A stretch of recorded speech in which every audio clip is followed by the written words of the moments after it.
More than half of victims of violent crime don't even call the police in the first place. They prefer nothing to everything we have to offer. The vast majority of crime survivors' pain goes unhealed. What the existence of restorative justice means is that we can no longer pretend we don't know what else to do. As a country, we're really good at punishment. It's passive, it doesn't require people to act, to think, it certainly doesn't require them to change. When we lock people up, we excuse them from their responsibility to answer for what they've done. Restorative justice is a process to hold them accountable. It's a tool. People take turns answering questions like what happened, what needs arise, whose responsibility is it to meet those needs, and how is that person going to do it? It requires someone to take responsibility, to repair things as much as possible, and to never commit that harm again. This isn't about feeling sorry, it's about doing sorry. Things like go to school, get a job, pay restitution, apologize, do community service.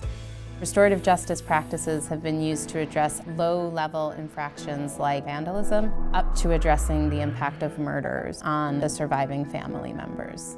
Restorative justice processes are first and foremost about meeting the needs of people who are hurt. Sometimes the person who can make the greatest contribution to a survivor's healing is the person who harmed them. To come through trauma, we need answers to our questions. To say, my life was never the same after you hurt me like that. Crime survivors want the most safety possibly available. So if incarceration actually produced safety, we would have the safest country in human history. That's not what we have.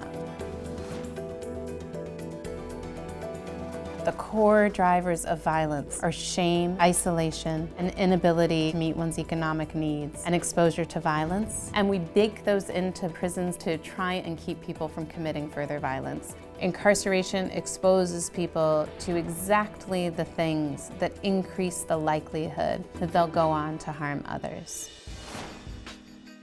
People who are hurt deserve a process that will help them heal. People who are responsible for crime have an obligation to be accountable for that. All of us deserve responses to crime that actually make us safer. Our current criminal justice system doesn't deliver any of those, and restorative justice at its best delivers them all.